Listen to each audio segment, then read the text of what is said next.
It's a complete experiment, but I pitched it to my admin and enough for them to say, yep, go for it.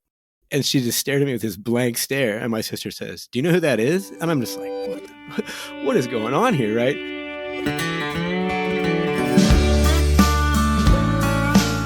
What is up, everybody? And welcome back to the Schooling Struggle Podcast. It is our belief that the only guarantee in life is that we are all going to struggle. And how we choose to embrace our struggles is what empowers us to become the best versions of ourselves. My name is Pete, coming to you from Vermont. With me is my friend and co-host, Todd, coming to you from Washington State, or as they say, the left coast. And we are psyched to bring to you tonight's prepisode. Beautiful. And by that, before we hit record, we were talking about what we're going to discuss tonight, and we're going to decide to use this episode, number 25, as our setup for episode number 26. So it's our pre-episode, and Todd just off the top of his head said, it's a prepisode. Now the rest had ever heard that term before. What's going on, Todd? What's happening? My man, Peter Driscoll. How's it going? Man, I don't know. I've been trying to figure that out for my whole life. Yeah, right there with you. All is well. Wait, did you ask me how I'm doing? Yeah. No, I'm trying to figure that out. I'm at a stage in my year where things are just coming at me full speed, and I'm drinking water from the fire hose right now. So as I kind of get ready to make my way through this season of the school year and of the year, just trying to do my best with time management and focusing my energy and attention on what I hope are the most essential aspects of my life right now. It's kind of a deep answer. What about you? Yeah. Do you find that it's nearing the end of the school year? Is it not? 22 days remaining in the school year. And the tricky part is, as a homeowner in Vermont and as a teacher, the snow melts and summer comes. There's a really quick turnaround. And at least for my property, there's a lot to do there's a lot that you cannot do until the snow melts and the yard dries.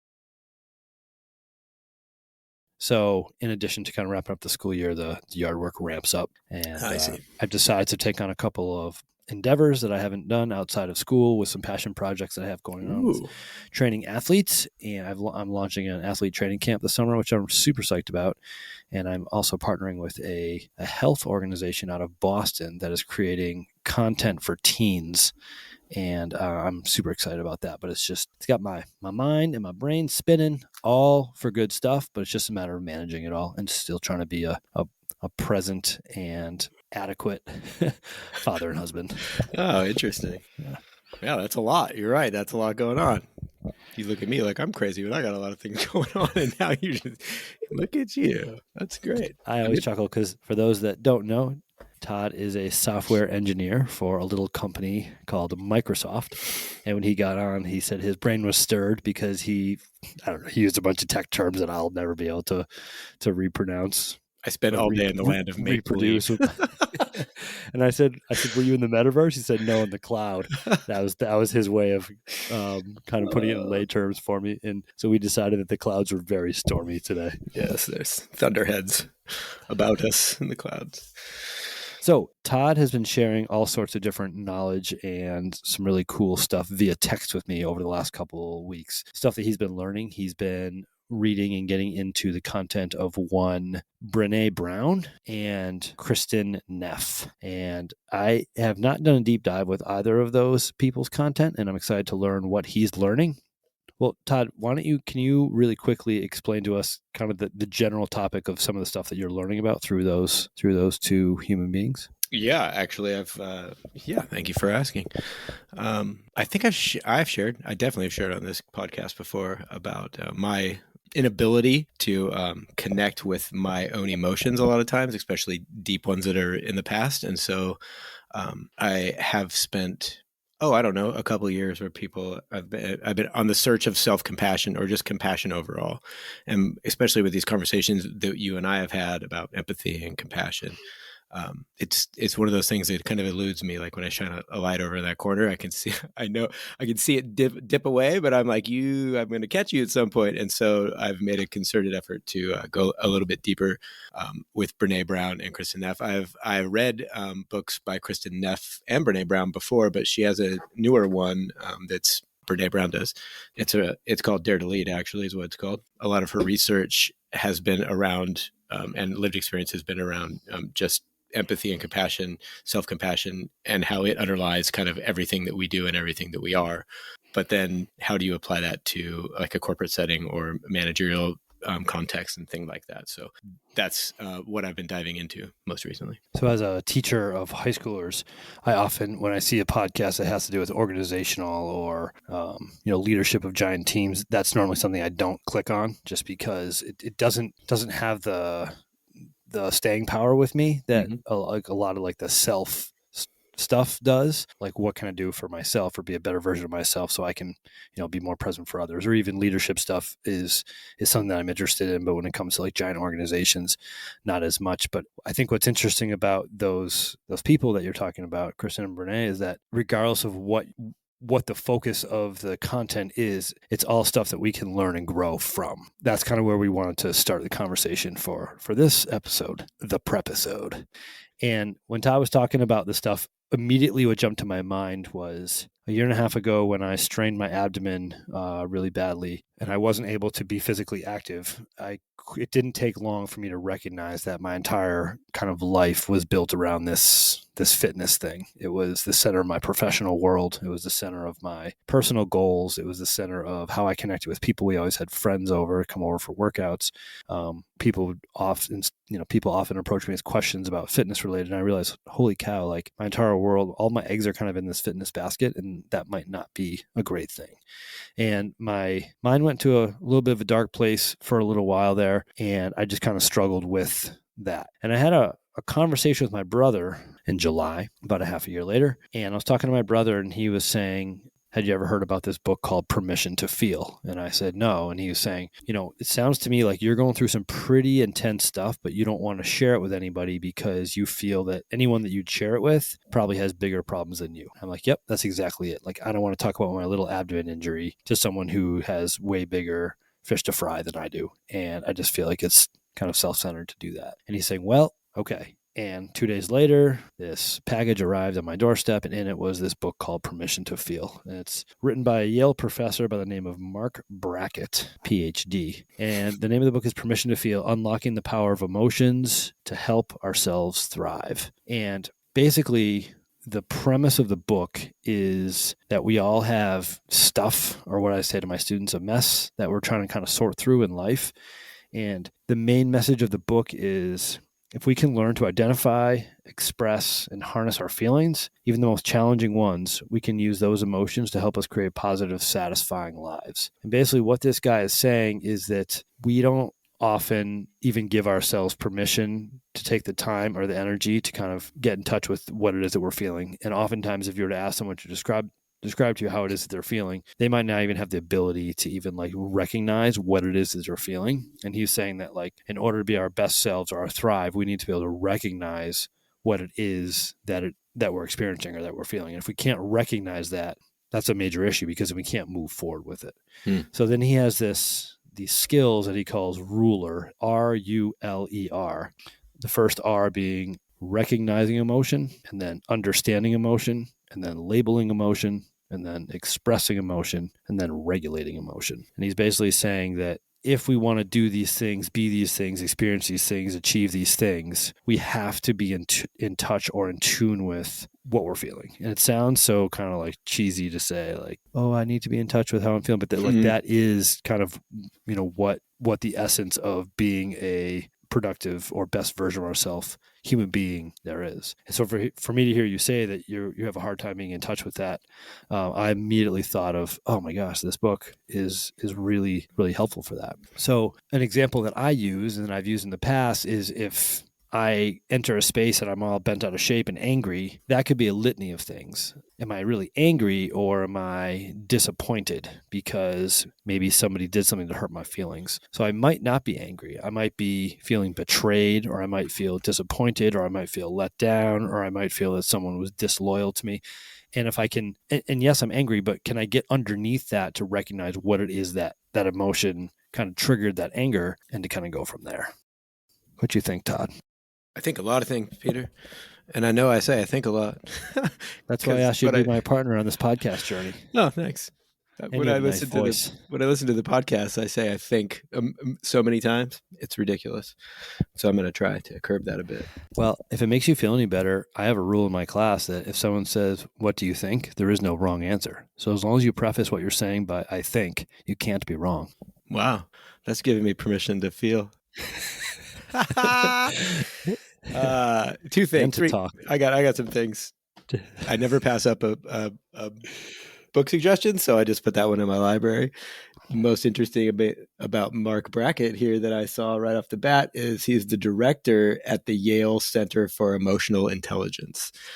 And when you're talking about that feeling of dis-ease, when you talk about, we talk about our feelings, blah, blah, blah.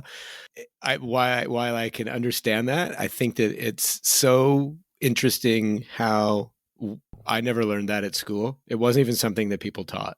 Like, how are you feeling? How does that make you feel? Maybe we should look at these feelings a little bit more. It was always even something. Just the fact that I'm too scared to say, like, just say, how are you feeling? Like, without saying, well, this sounds cheesy. Like, I have to like preface it with that because that's kind of like where our culture is. And I'm even, a victim is, absolutely. And it's even more interesting as you peel away the layers, because where did that come from? Right. Like all these things that we talk about always tie in machismo culture. That comes from your culture. That comes from, who knows, your parents, like all the things that make up who you are all play into that. And so I think in a lot of ways, my complications with understanding where those feelings are or why I don't feel them are in a lot of ways exactly the same. So for example, we don't really talk about feelings in, my house where I was raised. And so I've just learned to shun those off or swallow those down or get rid of them. And now when something happens and I flip my wig for no apparent reason, and through the other tools that I have now, I can sit with it and think, well, I wonder why that happened. But I would have never had to do that. So I had to go back and learn these tools in order to even be where I am. And I'm way far off of where I think I could be my best at. And so it's interesting, especially having a school teacher. Why are those things not part of the curriculum, or are they? And they're just so hard to approach. Yeah. Or they just left for kindergarten teachers. I want to be really careful with what I say here, because I don't want to disrespect the effort and energy that amazing educators are putting into their communities. But I'm just saying, as a culture by and large, like I think we miss that. I'm not pointing fingers at the teachers. This is where my mind is at. Since the advent or the popularity of the iPhone, I think the statistics said, and this thing that I learned about was in 2012 was at the point where more than 50% of high school students had smartphones with them. And so these statistics that I read were kind of starting around that time, around 2012. So a decade ago was when the level of anxiety and depression and all these things, the reports of these started to increase, and the number of like in-person incidents started to decrease. So basically the studies were showing that high school kids weren't going out in the woods and partying as much or getting in fights or shoplifting or the things that high school kids once did on a fairly regular basis. Now they're at home all weekend on their phone in social media and doing these things. So what's happened is the incidence of like physical issues have dropped, but the amount of anxiety and mental health related things, and then you can talk about like self-harm and those types of things, kind of on the rise. So as a school teacher, I'm wondering, at what point are we going to continue to prioritize certain subjects, reading, writing, and math, over the mental health of the population of kids in our country? Like, at what point is the depression, the anxiety is going to be such an issue that taking a class about that is going to be more important than, say, algebra or geometry or something like that. And again, I don't want to disrespect any of the algebra and geometry teachers that I know, but I'm just wondering like where the need is and how we can meet that need. And it's really hard for me to go into school every day and see the vast amount. I'm not talking about like a couple kids here and there, like the vast amount of kids that share with me that they're depressed and anxious, and the fact that all of the mental health clinicians in my school are tapped. There's just they're booked right through the day. Like, it's hard to even get in to see them. And when is that shift going to be made? So yeah, I'm curious about that. Yeah. Like I don't know. I'm kind of changing my tune that I think school, the sole focus of school should be our mental and physical health. Obviously, I have a bias because this is the stuff that I'm reading about. This is stuff that I'm learning about. I'm not in the math journals and the science journals learning about how important it is to teach math and science. I'm in the journals about mental health and physical health and how important that is. But it's just like, it's the old saying that if you don't make time for mental and physical health now, you're going to be forced to find time for it down the road. Yeah, it will not let you go. It's interesting you say that. There's the whole reason I got started in this CrossFit at school thing was because I didn't have that experience that I felt like I could bring kids who were struggling, or it's evolved now into athletes too. Those are already functional as athletes, but the intent was find the kids that I saw were feeling in the way that I felt, and then approach them with something that I found that's worked. But more interesting now that you've said those things is I think that they already know that there's a need. I just think that they're not. I don't like to say that. I think that we as a culture already understand that there is a huge gap here, but I think there's a lot of different things that influence what schools, what people within schools, all the people that affect the curriculum at the school are able to do in the way that they're judged by the community that ultimately pays their bills, right? So I think that that's the problem. We have to get around that problem first because what happens if a teacher like you, right? A teacher like you, what happens if, and you've probably seen this, there's teachers at the school who see these systemic problems of mental health. They try to do something about it on their own time, and they probably do that for 4 or 5 months, burn out, get smacked around, and go back to just being a teacher with a chip on their shoulder. I think too, there's a piece of objective measure that needs to be had, and schools thrive on those objective measures. So at the end of a math class or a math course, whether the objective measure is is an accurate reflection of my learning, we can have that. That's a whole different conversation.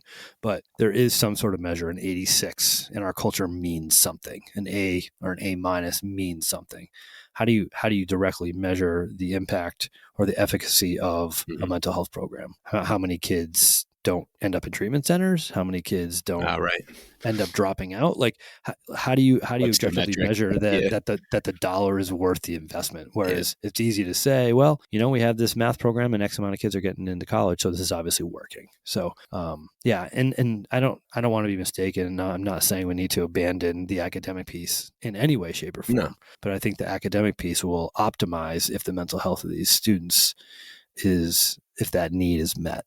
Yeah, I agree. It's hard to complain about something if you don't have a solution or at least a different way to do it. And I don't know what that is, but I definitely know there's gaps in what we do now. But I don't. Yeah. If I look back to like what my parents learned and what their parents learned at school, I think it's always been missing. Right? We just either you don't talk about that, or that usually it's I had this teacher that was very impactful because they had that conversation with me, because they allowed a space for that to go down. So, and then there's the other conversation, and, again, I want to be really respectful and sensitive and graceful to the people that are in this world, but if a kid tells me I'm anxious or I'm depressed, to what level is that? Is that what some people coin as, well, that's normal, middle school or high school emotions that you have to work through to, it's called life, kid, figure it out, buck up and figure it out. Like, so where does that play in as well? So like, I think perception is reality. So someone sees themselves as depressed or anxious, they probably are, but, there's that side as well. So there's, there's a lot there. And I'm not sitting here saying that I have the answer. I am saying that we need to take a hard look at how physical and mental health is addressed in not only our schools, but our entire culture, and make that a priority. Yep, I agree. I concur. Well put. Where does that leave us for this conversation? I mean, it leaves us with a lot of things. I mean, I think there's a lot of overlap between what we started out talking about and that, like knowing how to navigate. First is knowing how to feel like you went through those steps, right? But it's knowing how to understand what those feelings are that are driving that. And then being able to either self-soothe with self-compassion, whatever it is, and then being able to move forward, like I said, with those steps that you outlined. And I think the episode, not the prepisode, will be more along the lines of tactical things like that we've experienced maybe, or that we've learned in that way, and how maybe we can help other people shine a light on that. And I think you've shared that one of your topics for that episode will be self-compassion. Yeah. And how we manage and navigate different aspects of self-compassion. Yeah, or don't. And or don't. Yeah. And when I hear the term self-compassion, I think about this book, Permission to Feel. And I think that being the first step, and that's kind of how we got in the conversation about schools, I guess, is like, what is the first step? And it's, what if every human being was completely in touch with being able to identify and recognize what it is they're feeling? Because, it's that awareness, intention, action, right? Mm-hmm. And without that awareness, we don't have a foundation to build anything else on. Yeah. So how can we start to create the awareness of what it is that we're feeling and how we can utilize that to, navigate our self-compassion? Yeah. And in a real way, right? Not going back to my phone to look for how other people are feeling about the thing I just put out there. Because I think that's a lot. We get tied in that too, but yeah, it's going to be a great episode. Going to the metaverse to feel better. Oh, maybe, or to hide. Depends on how you look at it, but maybe to feel better while you hide. I don't really know. Yeah. There's so many things in there. Yeah. It scares the hell out of me. Self-compassion. Like, it's just hard to think about patting yourself on the back and saying, it's okay. You did your best. Like, that just doesn't seem like something that jives with my lived experience. No, it's just, So when it came to the book, Permission to Feel, I think, one thing that was helpful or impactful for me was he talked something to the effect of, when he first learned that some of the feelings that or the emotions that he was experiencing, when he learned that they were actually temporary and it wasn't wrong to feel scared, to feel isolated, to feel angry. Not only that, but that he could do something about it. And that's kind of the next step is like, how do we do something about this stuff once we kind of recognize it? And it's tricky. I wish I could sit here and say that I had a perfect tactical list of the top 10 things you could and should do when you're feeling this way. Yeah. I'm interested and excited to see what you share, given what you've been learning over the last couple of weeks about the stuff that you've been reading. Yeah, it's pretty cool. There's a lot there, but I'll scribble it down and we'll have a conversation. That's for sure. Awesome. So off the cuff here. Yeah. I have a question for you. Ooh, I like these. When it comes to Permission to Feel. It's question time with Pete. Since the name of our podcast and the focus of our podcast is indeed schooling struggle and trying to navigate our struggle to be the best versions of ourselves, if I were to ask you right now, Todd Ellis, what's something you're struggling with? What would be the first thing that would kind of pop into mind that you'd be willing to share? And then I would ask you to elaborate on that by thinking about what is that emotion that's being elicited, and are you able to describe that? Yeah, that's a good. Your questions, I swear, it's like you just have like this cauldron of question fodder in your head, and it's just like ding, ding, ding. So if I heard you correctly, what's something I'm currently struggling with, and which emotions come out of that or are wrapped up in that? Yeah, are you able to identify the emotions that are wrapped up in that? Yeah. Yeah, I think I'm going to go backwards on this one. So there was a question. Yo, rewind it, Pete. Oh man, so many of the kids listening to this have no idea what rewind actually means. They have no idea. There was a question I think John C. asked, and I passed on it. I don't remember what the question was. What was the question? A time that you let someone down or upset somebody. Yeah. So that's all. That's all in this package. You're going to get that. You thought this wasn't going to be an interesting one. So the struggle. Yesterday was Mother's Day, correct? Sunday, May 8th. Correct. My mother's health has been failing for at an increasing rate over the last 3 to 5 years. We don't have. Can I ask? Yep. Is it physical or mental or both? It's both. Okay. More mental. The mental is more profound, like right up in your face. And I don't know how to approach it, so I'm just going to go for it. Maybe 10 years ago, when me and my mother finally started getting back to speaking terms, I asked her to write down like what the most interesting parts or the most challenging parts or what she thought she could share in writing with me that I could use to be a better human or a better parent or better whatever she felt like the gaps were that we both shared. What could she fill in those gaps with writing me something that I could take from, draw from, and kind of use? She never wrote this letter, and she's never going to write this letter. Well, she never wrote it that I know of, and if she did, I'll be very surprised. But since then, I reminded her a few times, like, hey, don't forget about the letter I asked you for. Oh yeah, just in passing, because we don't see each other very often. And they came by the other day out of nowhere. They probably live 2.5 hours from my house. and they were visiting my sister or something, and they stopped by in the middle of the day. And my dad now has to take care of his wife and ferry her around and make sure that she's not getting lost or falling out of bed or like all these different things, right? And so that in and of itself is something I struggle with. Like a very active and strong father figure is now in some ways chained to his wife to have to take care of her and her failing health. And so that's hard for me to watch. Secondly is it's hard. I don't even know if it's secondly. It's hard for me to watch her fall apart to the point where she's sitting on the couch and she doesn't even know where she is. And there's conversation going on around her that she used to be in the center of, and she's still in the middle of it, but she has no idea what's going on. And so that's also difficult. And then you overlay all of these weird things we've been talking about, your culture, where do you get these things from? Where do you glean all these ways you act? Where do these things come from? And then you begin to realize it's from those two people sitting on your couch. So I called her yesterday on Mother's Day, and I said, my sister was there doing something.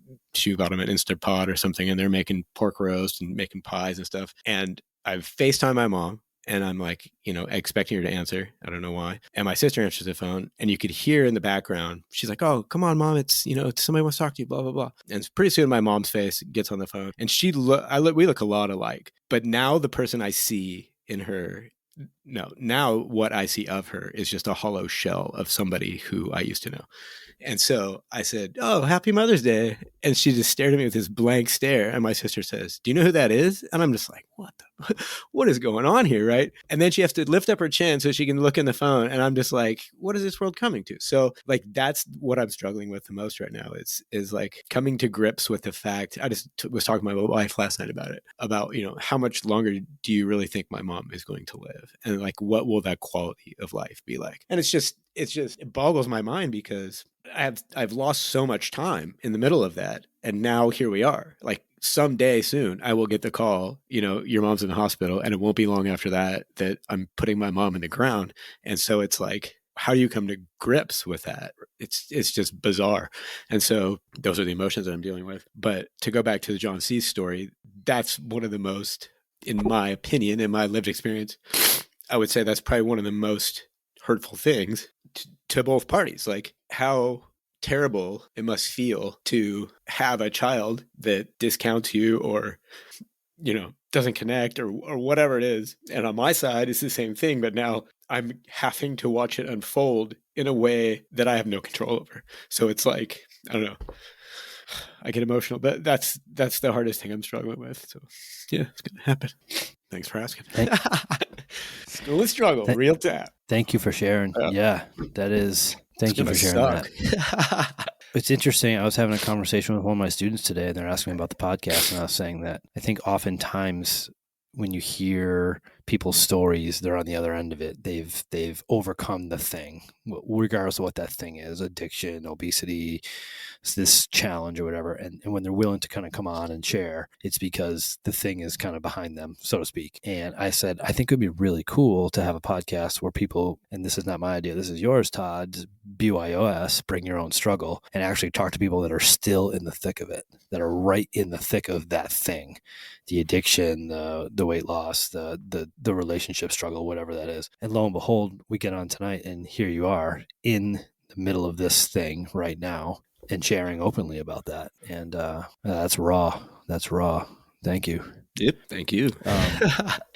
So one of my faults as a human is that I don't listen enough and that I talk too much. And along with that fault is my always striving to be the solution guy. And sometimes it comes back to nip me in the butt in many ways. And I'm curious, and this is not in any way suggesting anything to you, but I'm curious if you were to sit down and write a letter to her, would that be helpful for you at all? I mean, maybe just for my own therapy. Like she would never read it. So, I mean, maybe. Do you think that someone would read it to her? And she wouldn't understand it. So, I mean, maybe. I mean, that's an assumption on my part, but yeah, I don't know. Yeah. Maybe. Yeah, I was just curious. It's good to entertain. It's a good point of therapy, right? Like I know that there's a lot that goes on in unloading those kind of feelings in writing or in a way that's cathartic, right? Yep. I don't know. Good idea. Yeah. How about you? What's your struggle and emotions? I want to eat a carrot so bad, but it's going to be so crunchy. I don't think I'm going to share that right now because I think yours is just so powerful that for me to go behind that, I don't think would be, I don't know. I just don't feel like the timing on what I'd have to share is great because it pales in comparison to what you're dealing with. And I don't want to seem like my struggle is. That's how we started. That's how we started this conversation. Exactly why this book ended up at my house. Oh man. Yeah. Exactly why. Do you read that book often, or you just read it once and you're like, "There's some things in there"? Oftentimes I read a book and then I pass it on, and I say to the person, "Pass it on. You don't need to give it back to me." But there's certain books that I read and then I'll just keep. And this is a keeper for me. I'll refer to this and I'll read this. I'm sculpting a new class, which is my attempt to address the school stuff that you and I just talked about. A class called Better Than Yesterday, where I have a group of kids and we talk about all those things. And I'm not a mental health clinician, and I'm not a certified school counselor, but I have learned some pretty cool stuff in the last half decade about the power of what sleep does, and with the power of what positive relationships does, and the power of what high quality nutrition does, the power of a strong mindset and these types of things. So I'm building a class, and I was given permission from my administration to build this class called Better Than Yesterday, where we're just going to put into place the things that have helped me be a better version of myself over the last 5 years. And I'm going to try to share it with them. And I don't know if they're going to be ready for it, but I have 20 kids that are signed up to take it. And we're going to be doing cool stuff in the community to help other people out and to see how that makes us feel. And we're going to make trips to the grocery store and walk around the outside perimeter and talk about everything we needed on that outside of that perimeter. And we're going to write thank you cards to people, and we're going to do meditation practice and maybe even take naps during class. We're going to do creative projects where that ease our mind, like, color by number, paint by number, all these different things that I think can help high school students get through their day and their life. That's what I'm going to try to do. And I'm really, really excited about it. So I guess in a way I am trying to put my solution forward and to see if it makes any kind of indent or any kind of positive mark in the lives of these kids. And we'll see what happens. It's a complete experiment, but I pitched it to my admin and enough for them to say, yep, go for it. Wow. Go forth and change the world, little Drisk. Yeah. God, that's the way you do it right there. Yeah. That's great. Yeah. I have no clue what my budget's going to be. I have no clue where the space is that we're going to be out of, but I can tell you that I will give everything that I have at the end of the semester. Every kid in that class will say, Mr. D cares about me. Oh, man. That's the most important thing. That's awesome. Good work. Yeah, let me know when I can fly to Vermont for that class. Oh, man. You might have to do it regular. We may have to hook this up and have a regular conversation with T-Doe. Yeah, we're on live with School and Struggle from the Better Than Yesterday Mecca. Oh, man. Oh, that'd be great. Yeah. Yeah, I mean, who knows? It could completely flop, or it could be the next big thing that I do in my life. I have no idea. I think it's got a lot of. It's funny. I'm really excited about it. Yeah, that's cool. I'm excited about it too. Let me know if I can help. I just there's certain things that don't work for me that seem to work for everybody else, and I want to talk my students through how do you start a thing like this? So let me just give you one little example. The majority of people in our Western world have inadequate posture, have physical posture in their shoulders and their neck and their thoracic spine that is not the best physiological setup for their body, right? And it's because we lack strength in areas that maintain our posture healthy and strong and good. So in order to do that, we need to train that. So we're going to do, and I haven't told the kids this, we're going to start the first day of school. We're going to do 8 seconds of squeeze the shoulder blades back and down to get that good posture. And I want to see what type of posture stamina we can build up over the course of the semester. By the end of the semester, can we hold that posture for 4 minutes? I don't know. Is this why you were talking about metrics earlier? Maybe. And for me, the deep breathing thing is just really, really hard. I've tried it so many times in so many different facets. I've tried the box breathing and nothing seems to work for me. But it's all right, if I take a group of kids and we're just going to start doing this for 10 seconds, and we're going to build off that by the end of the semester, where can we be? Man, that's cool. I don't know. Yeah. And flexibility, those types of things. So yeah. I'm excited. I'm excited for that. I'm not even involved. I just heard about it. I'm excited. So we'll talk about a lot of the stuff that you and I talk about on this podcast. I mean, that's going to be the focus of it, because every one of these kids, just like every human being on the face of the earth, the only guarantee is they're going to struggle. It's how are we going to manage and embrace our struggle to be better versions of ourselves? And I think Permission to Feel is a great place to start. Yeah, awesome. I'm going to read it.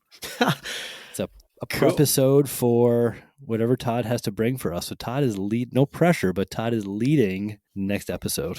Okay. Hey, on the real, I want to thank you for opening up and sharing that. Yeah. That was Thanks very, for dragging very it into the light. It's one I don't often talk about. So yeah, no, it's awesome. Cool. It's awesome. Well, we want to thank all our listeners so very much. We appreciate your ears. We thank you for your time, and we're grateful for your attention. With that said, Schooling Struggle Podcast, we are out. See ya.